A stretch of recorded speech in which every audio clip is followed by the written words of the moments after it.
इसलिए I have all the respect. और आपने देखा होगा, आपने नीतीश जी के बारे में बहुत कुछ पूछा होगा बहुत जमाने से, मैंने कभी भी एक लफ्ज उनके खिलाफ नहीं बोला होगा, इसलिए कि मैं जानता हूं कि जब 89 में मैं नौकरी छोड़ करके सऊदी अरब से आया था, तो नीतीश कुमार जी सबसे बड़े हमारे प्रमोटर थे। आप लोगों को नहीं मालूम होगा, हम अपनी गाड़ी, मैं ड्राइवर रहता था, नीतीश कुमार जी हमारे बराबर में बैठते थे, विजय कृष्ण जी उनके बराबर में बैठते थे, और हम लोग साथ गोपालगंज, सिवान, उनके घर की तरफ हम लोग ड्राइव करके उनको लेके जाने वालों में। तो ना सिक्योरिटी होती थी ना कुछ होता था। और मुझे 91 में अगर टिकट मिला तो उसमें उनका भी योगदान था, रंजन यादव जी का भी योगदान था। उसमें सब एक ग्रुप था, लालू यादव, रंजन यादव, नीतीश कुमार जी। तो नीतीश कुमार जी का सबसे ज्यादा हमारा समर्थन इसलिए होता था कि वो भी इंजीनियर थे, मैं भी इंजीनियर था। वो जानते थे कि मैं स्ट्रगल से आया हूँ। मैं अलीगढ़ मुस्लिम यूनिवर्सिटी का जनरल सेक्रेटरी भी रहा हूँ, कैबिनेट मेंबर भी रहा हूँ, इंजीनियरिंग कॉलेज यूनियन में भी रहा हूँ, जेल भी गया हूँ, आंदोलन में रहा हूँ, 74 के आंदोलन में रहा हूँ, एमयू के अंदर, अलीगढ़ के अंदर। तो वो सब चीज जानते थे, इसलिए हमें वो तरजीह देते थे। और अब्दुल बारी सिद्दीकी के ऊपर तरजीह देते थे वो, जबकि वो पुरानी सहयोगी थे। तो इसलिए नीतीश कुमार जी हमारे बड़े भाई की तरह हैं, मैं उनका पूरा रिस्पेक्ट करता हूं। और कभी भी आपने इतना प्रेस कॉन्फ्रेंस हुआ होगा, आपने बहुत पूछा होगा, मैंने नीतीश कुमार जी के बारे में कभी कोई ऐसा लफ्ज इस्तेमाल नहीं किया जिसके लिए मुझे शर्मिंदा होना। आपने तो कहा था उनका 7 निश्चय फेलियर है, लोहिया स्वच्छता अभियान फेलियर है। आपको एक चीज बताइए, कार्यक्रम का फेल होना, कार्यक्रम का फेल होना अलग बात है। मैंने नीतीश कुमार जी के बारे में पर्सनल, व्यक्तिगत कभी भी कोई टिप्पणी नहीं की होगी। मौका परस्त और फिरका परस्त आपने ये एक सवाल, मौका परस्त इज अ पॉलिटिकल जुमला।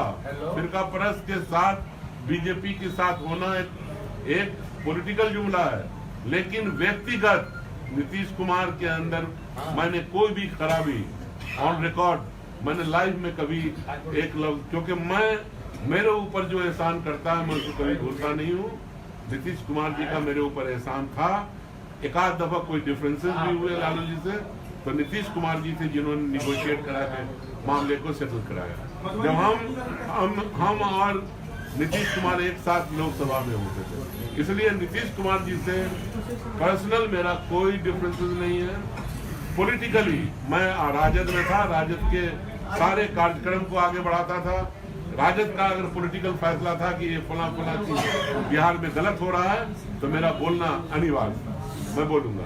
लेकिन कभी भी आपसे मैं बता देना चाहूँ, प्राइवेटली या पब्लिकली या फिर मीडिया के सामने, मैंने नीतीश कुमार जी के बारे में कभी भी गंदा लफ्ज इस्तेमाल नहीं किया। मान लिया जाए कि नीतीश कुमार आपके पहले पसंद होंगे सर, आगे की राजनीति के लिए नीतीश कुमार आपके पहले पसंद हो सकते हैं। अब देखिए एक बात सुनिए, मैंने कहा कि आप भी पत्रकार हैं, आपकी क्वालिटी अच्छी होगी तो आपको आज तक वाला बुला लेगा, एबीपी वाला बुला लेगा, एनडीटीवी वाला बुलाएगा, बीबीसी वाला बुलाएगा, चैनल हेड बना देगा। तो अपनी वैल्यू देखेंगे ना हम कि मुझे कौन बुला रहा है, क्या कर रहा है हमारे लिए। एक जगह दे रहा है जी कि आपने कहा कि लालू हमारे गार्डियन है। पत्रकार की अगर लालू जी आपको ऑफर करते हैं कि दोबारा आप आरजेडी में आइए तो क्या आप जाएंगे? देखिए लालू जी अब पार्टी के अंदर बहुत कुछ नहीं है। अब एक नया ग्रुप काम कर रहा है। अब मुझे बताओ कि मुझे नोटिस होती है, मुझे मेरे बारे में बोला जाता है, यशवी जी बोलते हैं। मैं फिर आपसे जानना चाहता हूँ कि तेज प्रताप जी मेरे लिए दोनों बराबर है। मैं पॉलिटिकल सवाल कर रहा हूँ, मेरे ऊपर तो आप एक्शन की बात करते हो, मेरे ऊपर तो आप कहते हो कि ठेका नहीं है। आप बताओ कि जहानाबाद कौन गया कंपेन करने, आप ये बताओ कि सीवर कौन गया, आप हाजीपुर की बात कौन कर रहा है, कौन सा नोटिस आया उनके ऊपर, केक क्यों खा रहे हो भाई बैठ करके। मुझे एक चीज और बताओ कि क्या राजद के अंदर दो तरह के कानून चलेंगे। मोहम्मद अली अशरफ फातमी जो 30 साल सर्विसेज दे चुका है, उसके लिए कानून अलग होगा, उसके लिए जुमले अलग होंगे, और आपके खानदान का कोई मेंबर है तो उसके लिए जुमला अलग होगा।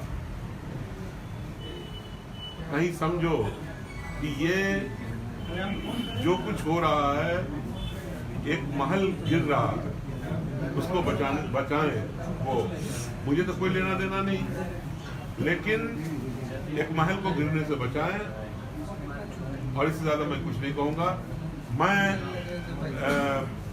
लालू जी का बहुत रिस्पेक्ट करता हूँ, राबड़ी देवी जी का रिस्पेक्ट करता हूँ, और मुझे कभी भी, जब मैं पहली मरतबा भी नाराज हुआ था, पार्टी के लिए हुआ था, और लालू जी ने मेरा एयरपोर्ट पे यूं हाथ पकड़ा, वो बीमार थे, उनका हार्ट का ऑपरेशन हुआ था, मैं देखने गया था, ऐसे पकड़ा कि तुम मेरे भाई हो, तुम कहाँ उल्टा सीधा सोचते हो।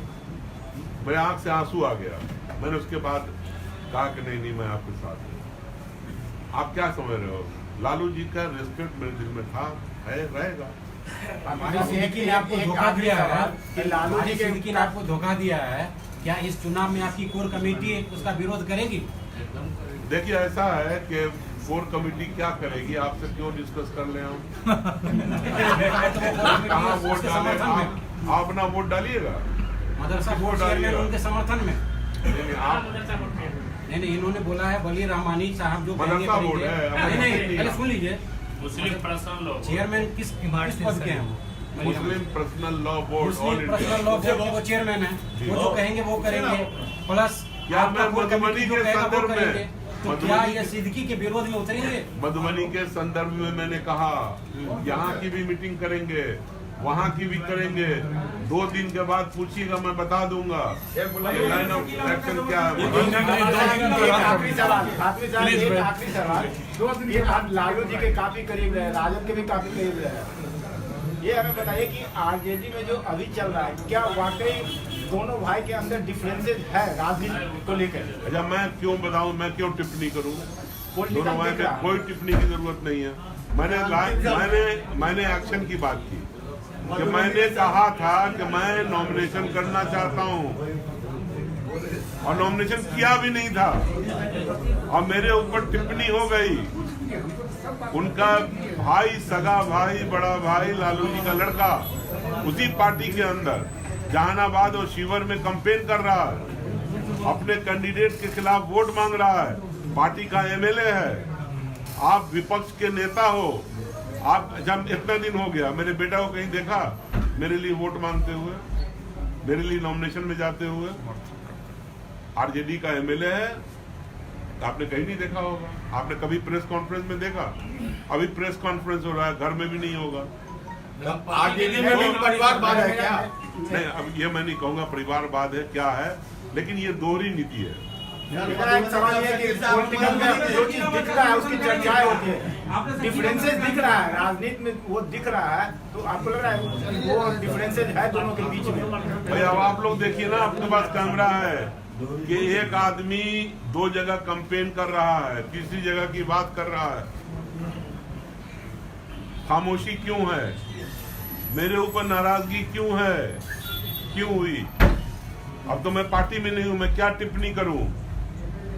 मैं तो पार्टी से बाहर हूं, and I will never go back. Record कर लेना कहीं पर, आप रिकॉर्ड कर लो कहीं पर। मैं राष्ट्रीय जनता दल में कभी वापस नहीं जाऊंगा, रिकॉर्ड कर लो। भविष्य क्या दिख रहा है आरजेडी का? मुझे क्या मालूम क्या भविष्य, जो जैसा करेगा भुगतेगा। मैं भविष्यवाणी नहीं करूंगा। फिर वही मैंने कह दिया कि कोर कमेटी की मीटिंग 2 दिन होगी, हर जगह के लोग बुलाएंगे, उसका बताएंगे। अरे फातमी साहब 2 दिन के बाद